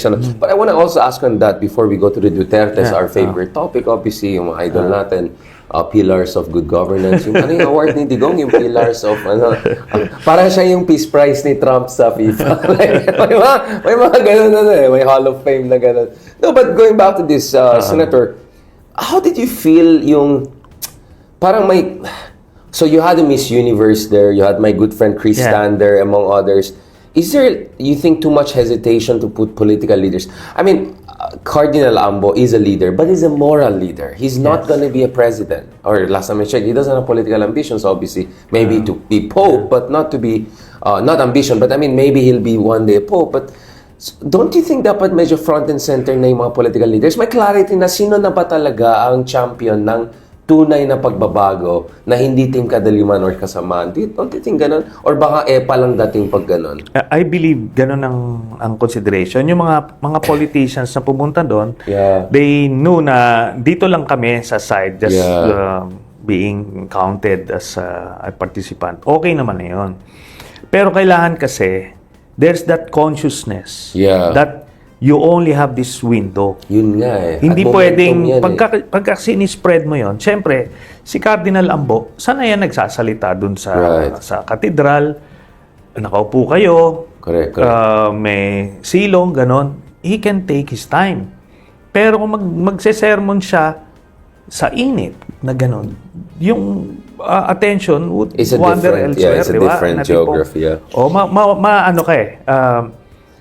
Yun dapat ang basic consideration ng organizers. Di ba? Hindi nyo ba naisip yun? Bibilad nyo yung mga tao doon. So, kailangan may konting empathy. Pag pinaplano yan. Talaga, Senator, pwede ka rin parang team niya pa, eventologist, di ba? Alam mo mga event, alam nila anong oras, logistics kasi yan Logistics yan But you'll have to, di ba nag-local ako, nag-rally ako. Alam mo yan, exactly. Sabi ko, hindi tayo pwede magparali ng ganito. Oh, tsaka yung palubog yung araw, doon ka naglari. Kailangan. So, pagka may araw, ikaw ang iikot, mag-house to house. Correct. Para, ako lang yung may inconvenience. Di ba? Hindi yung tao. Yung di mga tao. Yun yung... So, what do you think is, like, it was more of a result of more of the organizational logistics than really a reflection ng sentimiento ng tao. But you will agree that marami din siguro sinasabi nila, hintayin na, let's give the process a chance. Kasi, nakasawa ng Diskaya, we'll talk about the Duterte soon, the ombudsman now, medyo gumagalaw na rin. Do you think there's also the aspect of that? Pwede. But ako nakita ko yun eh. Tapos yung marketing. Right. The marketing, hindi siya ganun ka-viral compared no September 21. Correct. Ito walang pumapasok na ganun. Why? Because masyadong ang sabog eh. Saan ba pupunta? Yeah. Yung sa alas 9 ba yun? Alas 9? Alas 3? Hindi klaro. Oo. Saan yun eh? Iba-iba yung ano. Tapos may mga bandaro na very popular sa mga bata. Hindi nila nakita. Yung Ben. Oo. So, sayang. Yung mga... it's over-planning and bad marketing. Oo. Wow, I mean, we should make an eventologist. No, but I know I see your point. Kasi nakita ko naman yung ibang Magdalo organized events. I've attended some of them. I've covered them. People can check that on my vlogs. I know exactly what you're talking about, Senator. But going back to this, Sonny, what about yung criticism na hindi klaro yung messaging ng opposition? Na ano ba talagang gusto nyo? Ayaw ninyong resign, ayaw din yung ginagawa ng ICI, gusto niyo yung rule of law, pero hindi rin kayo happy. Like, do you think there's a little bit of a confusion there? Or it's actually a justified caution given may mga hyenas na vultures na nakapaligid doon? I believe, the message, yun na nga, siguro, because of the bad marketing o bad advertising, hindi nasabi doon yung message. Right. Pero maliwanag doon sa mga speakers na it's a call for accountability. Di ba? Na holistic. Oo. Call for accountability, return ng mga ninakaw, tapos to make sure hindi na ito maulit-ulit. So, panawagan yun sa administration. Para, yun na nga, yun yung hinahanap ng tao eh. Hindi pa naman parang, yung doon kasi sa Luneta, yung resign ganito, resign ganon. Resign all. It doesn't achieve anything eh. It doesn't achieve anything. So, but they did it anyway, di ba? Pero ito, maliwanag, it's a call for accountability. Okay naman sana yun eh. Yun na nga, mas naramdaman yun kung Maganda yung marketing. So you think it's more like that, which could be corrected, which is something that could be corrected. That's the good news. Yeah, it should be corrected next time. I-compress it, i-condense mo yan, tapos talagang compel mo lahat. Palagay ko, makikita talaga nila, marami yon dapat. Doon kasi sa Iglesia Rally, yung kasi, organized yun eh, mobilized yun. Correct. Very well organized. Talagang, they will stay there kasi yun yung discipline nung kanilang magaling talaga ng ANC, no? In fairness, they're very well organized. Right. Tsaka disiplinado yung mga tao correct. In nila fairness. na hindi yung yung iba kasi pag minobilize mo pagkatapos konting dungaw-dungaw dyan, babalik na. O kaya si Silong, iba nga hindi na bumababa sa bus o sa jeep. Kumaga, pagka organizer ka kasi ng mga ganyan events, may kita mo yung mga ganyan, iba't ibang ano eh. Yun. Let's talk about the Dutertes. Yes. In theory, you could make an argument na, ngayon, dahil sa scandal na yan, na-distract ng tao sa impeachment ni Sara, yung approval ni Sara napakataas kumpara kay BBM, si BBM hirap na, bogged down na. We'll talk about the ICI and BBM a little bit later towards the end of this discussion. But, following some of our common friends like Ronald Diamas, following my own analysis, hindi rin safe ang mga Dutertes, no? I mean, Bato, as of this speaking, is MIA, right? Like, he's really, medyo, as you said on my podcast too, it's a matter of time, di ba? And here we are. Okay. Ito yung mga Dutertes. Unang-una, sila yung nag-ano nun. Di ba? While the President Marcos initiated the message, di ba? Yung kaya naman kayo. Then, sila na nag-push. They were able to get to some of the witnesses, tapos sila nagpainit. Weaponizing. Oo. Ngayon, the administration got so busy doing damage control, sila na ngayon yung nag-fanning the flames. Parang they tried to project themselves as the polar opposites of the corrupt establishment. Contractors, ganyan. Yun. Pero hindi rin nagwash kasi si Sarah had her own problems, di ba? She has her own problems. And in fact, finalan nga kanina ng plunder. Civil society groups, Civil society groups.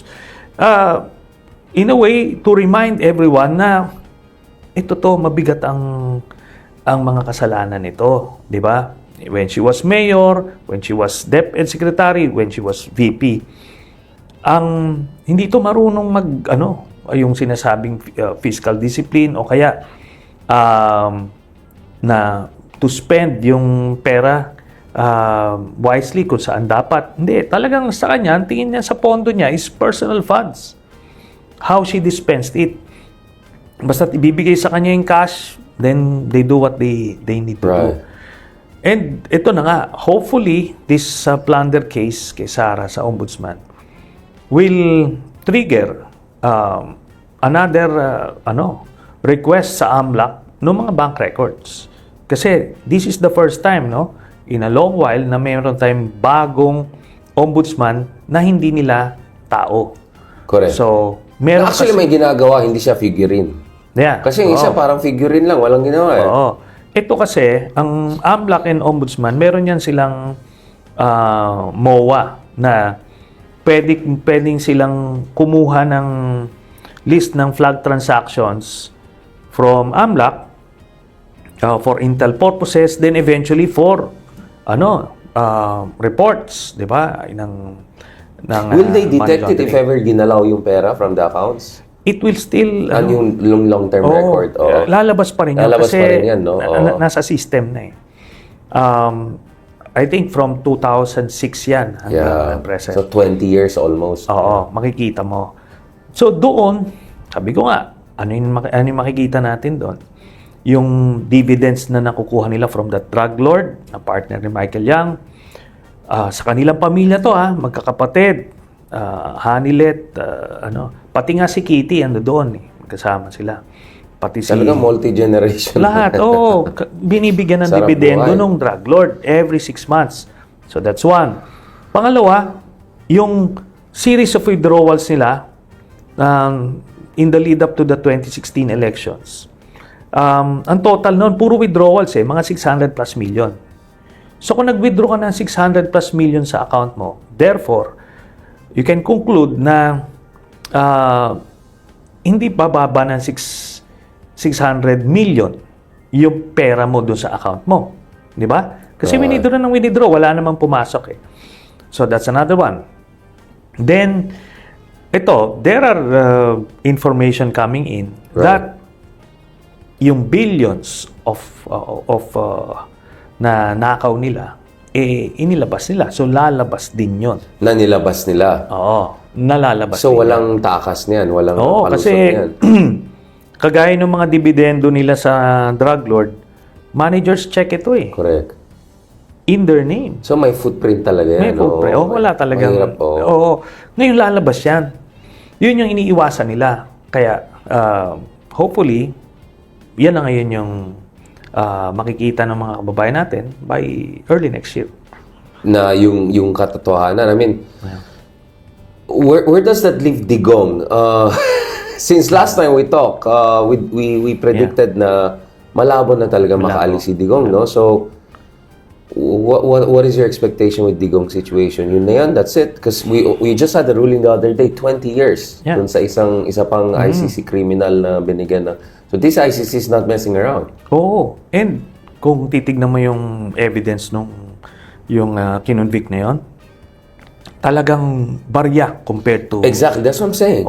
Ito, siya talagang it was a policy publicly pronounced policy and executed. Anyway, di ba, natuldukan ng interim release, yung jurisdiction, natuldukan na rin yan. Ngayon, yung fitness to undergo trial. Ito kasi, regardless of that decision, he remains detained. Hindi sabihin na, kunyari, may cognitive decline, therefore, pauwiin na yan. Pauwiin. No. You will remain in You'll stay detention because you will be periodically assessed. Right. Di ba? Pero even that, I doubt that. I'm most likely, made-deny din yan. So, i-declare nila na fit to undergo trial si Digong. Tapos, by early next year, yung confirmation of charges hearing tutuloy na. So, yun ang ano niya. And ito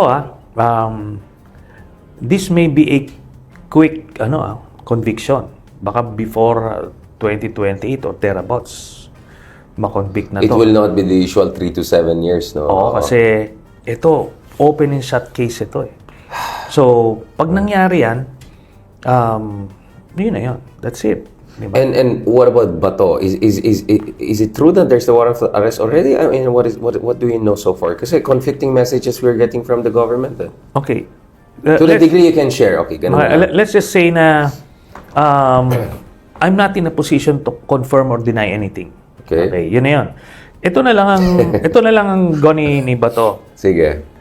Meron siyang nakuhang information, yung in-announce ni Ombudsman Rimulya, di ba? Okay. Why would he do that? Why would Ramulya even say that? Like, well, he has his reasons. He has his reasons. Okay, ando doon yun. Pero on the other hand, sabi ng mga government agencies and the Solicitor General, sabi niya wala namang warrant. Kasi di ba nag-file siya ng TRO? Sabi nung Solgen, premature yung TRO mo kasi wala pa namang warrant. So ano gagawin niya? Di ba to? Pag pumasok siya, pag lumabas siya, di ba, masusubukan kung ano ba? Sino bang nagsasabi dito? Di ba? Ngayon, kung hindi siya pumasok, kung hindi siya pumasok, may magpa-file ng ethics case sa Senado kasi hindi ka pumapasok na wala ka namang warrant. Correct. Di ba? Anong ginawa mo? Para saan pero sinisweldo pa rin siya, di ba? Oh, yes. To be fair kasi, ano pa naman, early days pa naman eh. Pero, kunyari mga 6 months down the road, teka muna, kuha ka na yan. Di ba? You're just being lazy. Kasi wala pa namang warrant, di ka pumapasok. O di, doon na ngayon, itetest. Ano ba to? Baka depressed din siya, parang tatay di ka may testing. So, pagka pina-expel siya, he will not be able to serve out the remainder of his term. By 2028, we can now get a new senator. So, vacant. So, 13 na. 13 na. Wow. Kasi kailangan siyempre ng tao, kailangan ng representation. Hindi naman siya namatay, hindi naman siya nagkasakit. Talagang ayaw niya pumasok. Lagay nung karton, yung parang kay Digaw. Hindi ka lang gano'n yung baka yun ang gusto ng constituency niya, yung may karton dyan na, magano tayo dyan, Karton Republic. So, it's not productive naman siya sa Senado, but teka muna, you still have to, yun ang pinangako mo nung kumandidato ka eh. Tapos di ka papasok. What about Bongo? Where is Bongo in the mix? Should he worry? Si Bongo, mga next year pa yun. But he should worry. Yes. So, i-ready rin niya yung karton niya. And may final naman ako sa sa Ombudsman. Open and shut case din yun. Di ba? Liwanag eh. Tatay at kapatid yan eh. Pangalan pa niya yung Oo. 7 billion yan. 200 contracts yan. Grabe. Hindi mo sasabihin na, hindi, ano lang yun. Tsamba, hindi. 200 contracts. Sarap buhay, no? The most, yan the most number of contracts, even higher than Duterte. nakuha ni Diskaya. So, anyway. Wait, his family has more projects than Diskaya? Oo. So may point si Diskaya na hindi sila talaga yung pinaka... And in fact, yun na nga, sabi when I had a conversation with Vico Soto, sinabi niya, si Bongo ang nasa likod ni Diskaya. Siguro nahiya na siya na puro tatay kapatid niya yun. Kaya kinuha nila si Diskaya. Kaya na-elevate si Diskaya sa national nung 2017. Nag-coincide nung I mean, I think the PCIG report is clear that the Diskayas were in the game but a small-time player. It was really from 2016 to 2017 under Digong na biglang lumobo yung ligaya talaga yung diskaya, no? That's absolutely clear, no? So naghahanap kasi sila ng pwedeng gamitin na front. So, yun ang Conibongo. So, kung hindi man siya madadali ng ICC next year, early next year, dito siya dapat, dito sa ombudsman. Kasi, hindi pwedeng, hindi pwedeng legal yung ginawa nila na yun. Na, within my sphere of influence, bibigay ko sa tatay ko at kapatid ko yung kontrata. No. Nakalagay doon sa batas, that is prohibited up to the 4th degree of consanguinity and affinity. Tapos yun lang ang proof mo. Pagka may kontrata kang pinakita na inaward sa tatay kapatid, ang burden of proof would shift dun sa akusado. Right. Sasabihin mo ngayon kung bakit walang conflict of interest dyan. Balikan natin si Sara. So, yung ating Supreme Court, din ako magsalita kasi may contempt case ako dun ba? So basically pero pwede mag-refile ulit yung impeachment next year, di ba? Yes, sa February. So, pero in one interview ni Ombudsman Remulla, he was saying na silang pwede mag-recommend for filing.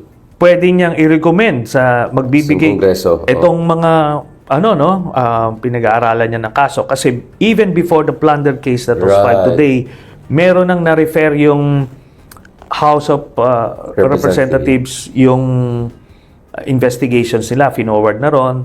So, nagsisimula na yung fact-finding doon. At the end of that, pag nakita niyang may probable cause, he will recommend to the HOR and sa Senate, sa HOR, impeachable ito. So, they can initiate. Or sa Senate, pwede mong i-unarchive i-unarchive. And what is your read of your former institution, Senate? Do you think the current composition is stable enough to oversee a potential unarchiving of impeachment next year? I don't see that. I don't see that without any strong political pressure. Pero ito yan. This is where the new Supreme Court rules would come into play. Kasi sinabi nila na pagka-final mo yung impeachment, tightened siya, No, but ito yung mas maganda. It would work against the Dutertes. Why? Kasi sinabi doon, pag final mo, i-hear mo sa House. So the real impeachment could start actually as early Sa as House. then, At without the intervention of the Duterte senators. So parang quadcom yan. You'd be able to expose Sara sa impeachment process at the House committee pa lang. Pwede ka makakuha ng additional evidence doon pa lang sa House. So more scrutiny kaagad. Doon pa lang. Trial, Tsaka walang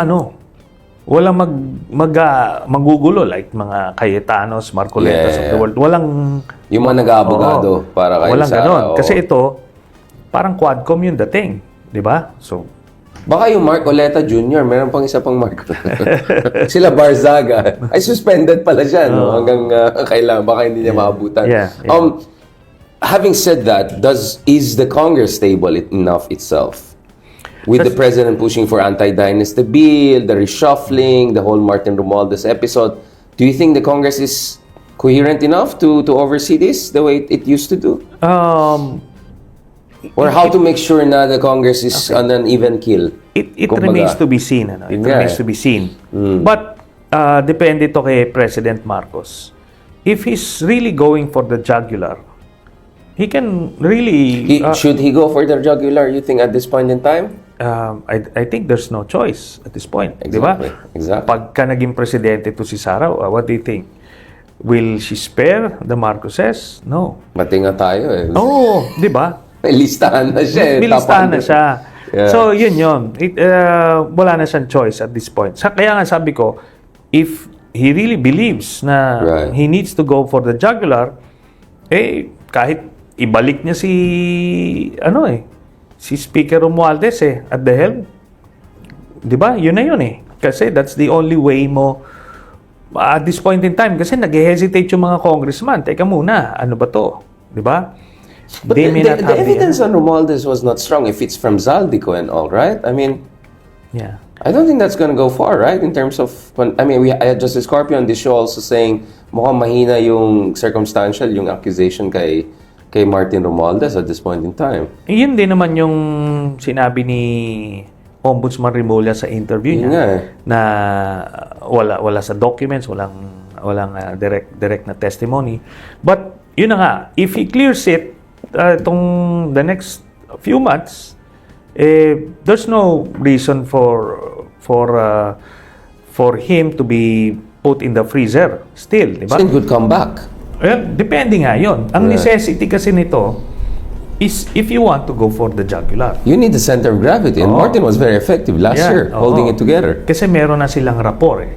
Exactly. Unlike itong si Speaker D, ano siya bago siya sa national hindi solid yung iiba dyan eh. Kasi kailangan per yung person-to-person relationship mo. Correct. Yan. Tapos meron ka mga lieutenants to to do the whipping eh, di ba? So, yun. That's a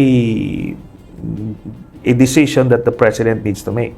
Before we go to the last part of our discussion, Secretary, I want to ask again, ano tong latest expose na insider sa grupo nila, Sara? Ramil ba yun? Son of that guy. It looks parang legit yung nakikita kong documents. Like, this guy was really close to the Sara Duterte family. Like, can you tell us what you know about the case? Ano yan? Pinag-aaralan namin the past few weeks. Whistleblower material to, no? Yes, may potential to be very explosive.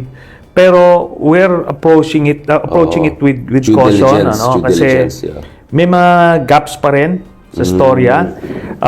Pero supposed to be mafe-fill in itong gaps na to with the other corroborating evidence. Supplement sila. Oo. So, pag lumabas 'yon, I think this is a major blow potential slam dunk, no?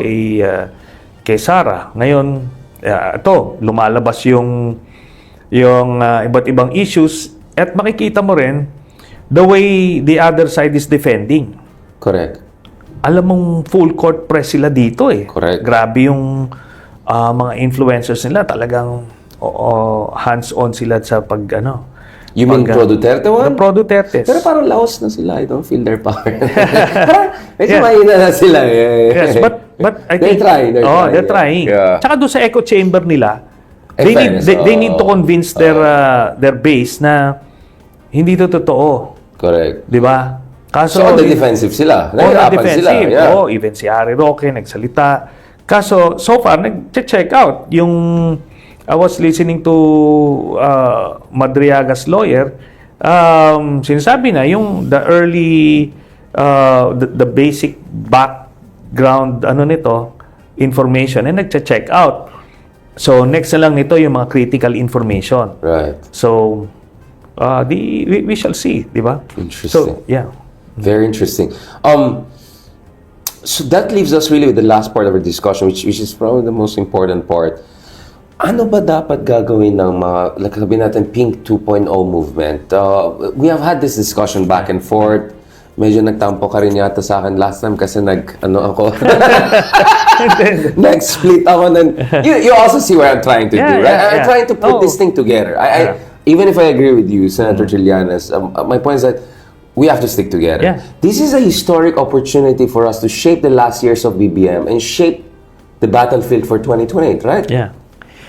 So, the way I see it, yung the political terrain is divided into four blocks. The Duterte block, the Marcos block, the middle forces, and the crazies. The non-aligned. Okay. The people who are just busy living life. Then yung crazies, kaya Battle of Five Armies ang sabi. Di ba may mga crazies na gusto nila unta, council, whatever. Yun. Pero na yan masyado. So anyway, 4 major blocks. Yeah. So, ito, ang pinakamalaki dyan, yung mga non-aligned actually. Okay. Yes, they're the majority. Yeah. Tapos itong pag pinagsama mo yung middle forces and the Marcos base, slightly higher siya dun sa Duterte base. So, with that, I think WR Numero and Octa also, no? They had similar numbers also. I saw like that. Yes, and we and your internal ones, yeah. So it corroborates. Yeah. It Okay. So, ang pinakang ano dito, the pink should, at least the middle force, the leaders, should embrace the reality that we cannot do this alone. Right. And kaya, the only way for us to make sure na hindi Duterte sa mananalo sa 2028 is unite with the Marcos base. Grand coalition? Yes. Kung ano man, no? Ang bottom line kasi dito is the narrative in 2028 should be between the Dutertes and the anti-Dutertes. So ganun lang 'yon. Itong what does the Dutertes represent? All the undemocratic practices and in history. Unpatriotic too. Yes, there's the unpatriotic, China element. Yeah, so doon 'yon, 'di ba? Everything na that they represent yon, then dito sa kabila. Hindi, kaya talagang wala nang puwang yung mga purist. They should be muted on the side kasi hindi talaga. Ngayon, ito naman yung position ko, di ba, na you need to have kaya nga hindi ako receptive dun sa mga purist icons. Kasi, nakakawang ka na naman, matotrouble ka na naman. So, ang pinakang doon is, mababa yung ceiling nila eh. Mataas man sila ngayon, pero, if you're looking for... Wala silang agglomeration effect. Hindi sila susuportahan ng lawyers. Ng mga Ilocano. So, masyado malalim yung sugat. They just not vote na tipong... I hear Risa when I talk to them. They like Risa. Oo. So, merong ganon. At least si Risa is just focusing on policies, di ba? Running after crooks like Kibuloy, di ba? Alice Go, yung sino yung sa dinagat na senior, something right. And even Duterte. Kumbaga, nakafocus siya doon. While, syempre, yung iba, they're not even in the fight, di ba? So, yun ang kuha natin. Yun ang nakikita ko rito. But in terms of messaging, no? Pambait natin pareho. In terms of messaging, is there something to the Bam Aquino way of, okay, let's talk about accountability not, but let's talk about farming, agriculture, education. Should we also have that kind of constructive, concrete? Kasi sabi mo nga, pinakamalaki is non-aligned eh. Yeah. At kung kausapin mo sila, ang concern talaga nila yung pinaka-basic needs eh. Do you think we should... Kasi in fairness, that worked for Bam, number 2 siya, that worked for Kiko, number 5 siya. Do you think we should... I know it's Senate, different yung President, but I do believe may point din sila, Bam, na baka we also want to avoid the too pa-woke or too sanctimonious messaging. I agree, but ito yan. Do you think hindi sasabihin niya nung kabilang side? Both sides will say those things. Parehas lang sasabihin nila yan. Parehas sasabihin nila yan. Kaya nga, pero yung base, just like in the US, di ba, yung Democrats, Republicans, it's so polarized. Correct. Ang agawan is the moderates. Issues talaga, O yung moderates ngayon na nagsiswing eh. Pero yung Republicans and Democrats, hindi mo na sila So how do we get the moderates, the swing voters? Yun na nga. Pagka mas marami kang magi-influence. Right. Di ba mas maraming kukuha sa kabila? Makukuha mo yon. Yun na yan. Yung messaging kasi, that's the job of the marketing people, di ba? The comms people. But yung real people na tipong ako, ayoko ng mga Duterte, I will try to influence as many people as I can. Huwag dyan. Ngayon, you know that from Caloocan, many DDS supported you. Yes. Ngayon, mas marami kayong gumagawa niyan, mas marami kayong makukuha. Ultimately, sabi ko nga, the narrative is the Dutertes versus the anti-Dutertes. Yun ang ultimate narrative na lalabas. Ngayon, yung sasabihin, yung affordability ngayon ang issue, di ba? Sasabihin nyo yun. You will need to say the right words. But they'll also say the other, mag-ano rin sila sa kabila. Just like what happened noong 2022, di ba? Ang messaging ni President Marcos is unity. Di ba? Ano bang message ni Lenny Robredo? Di ba? Good governance. Right. Pero ano yung linya? The battle lines were drawn between I see your the point. things. So ganun. Ang point ko is, everyone is gonna dump populist anyway. It's talaga dun sa prinsipyo at saka yung nationalism, dun tayo magkakaroon ng clarity at saka juxtaposition. Super last ito. But in terms of underground warfare, ayoko naman makancel ka. Pero as you know, na persona non grata ko in 7 cities in Mindanao, right? For my Human Development Index comment. How do we reach out to our brothers and sisters in Mindanao? Kasi we have to win some in Mindanao at the end of the day, right? Hindi pwede yung watak-watak yung bansa. We need to win back our brothers and sisters. So ito na nga ang formula. The same merger or coalition na sinasabi ko between the Marcos base and the middle forces. Yeah. Ito ngayon ang magiging ang contribution, ang taya nung Marcos base. Right. Kasi nasa kanila yung machinery. Mga LGUs, very influential yan. So, yun na makukuha mo. Maybe not, not as yung grassroots, yung base, maaaring hindi. Pero yung mga LGUs, pagka tumaya yan, sa kabila, very influential yan. Yun nga ang naging blunder nito ni Toby Chanco because by his own admission, he did not campaign anymore sa Mindanao. Toby Chanco, why is everyone interviewing him? Last time I checked, he oversaw one of the most failed midterms election campaign. How is he suddenly now the man of exposing and man of accountability? Bakit yung media hindi nagda-double check? Etong tao ay kapalpakan lang ang na-oversee niya. And kamusta yung kanyang constituency in terms of public service and all of that? Yun na nga. He has his own flood control projects.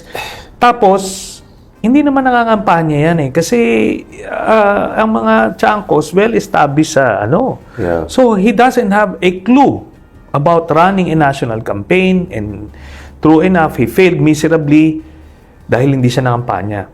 Pero, yung mga LGUs, pag na-win over mo yan sila, tumaya yan sila, they can bring their own loyal constituencies. Maaring sabihin mo ng majority pa rin, but you can chip away a big deal sa kurot-kurot put together. And after nun, with a new president, everybody would give that new president a chance. Babawas yung yung animosity, yung polarization, mababawasan kasi it's time to move on. Ngayon, that's now the time to pour some attention sa Mindanao kung ano ba talaga yung real problems nila na sinasabi nila na sinod ni Digong. Anong sinod? Karamihan ng mga poor provinces nasa Mindanao pa rin, di ba? Tapos, yung binigyan niya ng mga project, yung Davao, na kanino napunta doon sa mga anak niya. Mga warlords, mga dynasties, exactly. Yeah.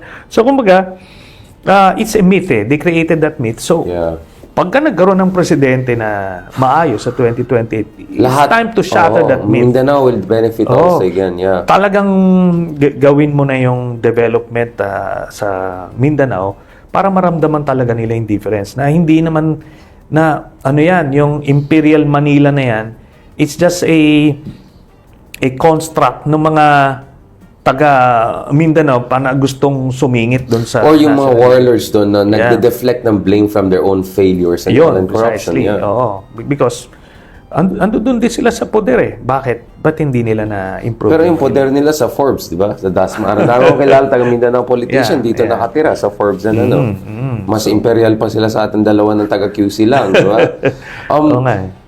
Medyo mabait talaga tayo this time. Maybe it's the year-ender. Are you feeling more optimistic about next year, Secretary? Because 2025 was really a crazy year. I think it was a crazier political year. Especially last November, mabigat. I was so crazy, right? But I think, sabi ko nga, we've gotten over the hump. But 2026, war of attrition yan. Yeah. So kumbaga temporary ceasefire lang, parang ganun.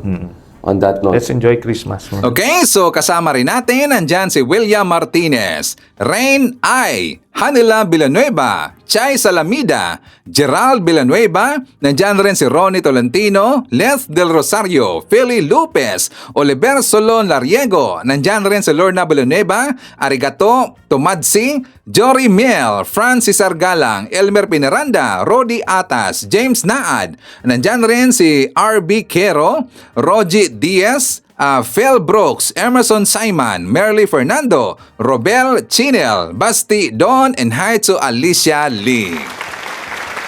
Okay, so mga kababayan ko, yan ang ating manakalap na mga balita ngayong araw. Kung nakaabot ka po sa portion na to, sana nakapag-like na ho tayo. Libre po ang mag-share, libre din ang mag-subscribe. Again, maraming salamat sa mga viewers na hindi nag-skip ng ating mga commercials. Thank you so much. At before natin tatapusin ang ating programa ngayong araw, sana sabayan nyo sa Sir Ivan para sa ating live messaging prayer. Aming mapagmahal na Diyos, sa araw na ito ng Biyernes, buong kababaang loob po kaming lumalapit sa iyo. Maraming salamat sa biyaya ng buhay, lakas at pag-asa.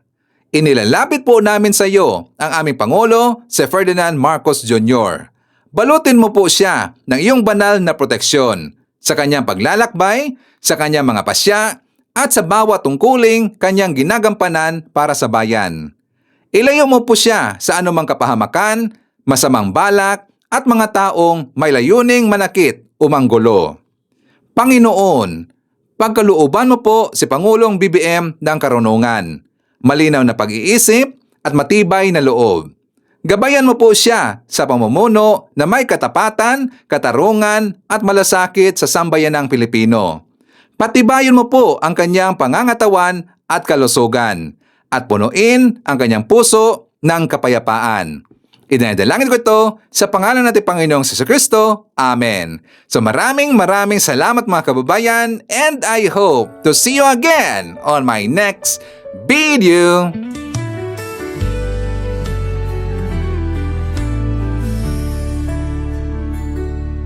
Sa paglilingkod sa bayan, sama-sama tayong tumindig. Sa hirap at ginhawa, ating itaguyod. Pangulo'y ating suportahan sa kanyang adhikain. Para sa Pilipinas, ating pagtulungan. Tulungan natin ang Pangulo para sa bansang Pilipinas. Sa pagunlad at pagbabago, tayo'y mag-iisa. Sa kanyang pamumuno, ating itaguyod. Pilipinas, ating mahalin at ipagtanggol. Mga programa at proyekto ating suportahan para sa ikabubuti ng ating pamayanan. Sa pagkakaisa, ating itaguyod ang bayan. Tulungan ang Pangulo sa kanyang tungkulin. Tulungan natin ang Pangulo para sa bansang Pilipinas. Sa pagunlad at pagbabago, tayo'y makiisa. Sa kanyang pamumuno, ating itaguyod. Pilipinas, ating mahalin at ipagtanggol. Sa bawat desisyon, ating suportahan. Sa ikabubuti ng ating bayan.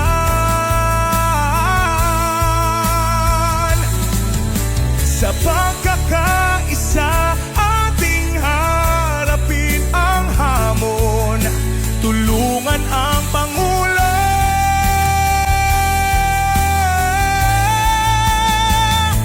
Tulungan natin ang Pangulo para sa bansang Pilipinas. Sa pagunlad at pagbabago, tayo'y makiisa sa kanyang pamumuno. Ating itaguyod, Pilipinas, ating mahalin at ipagtanggol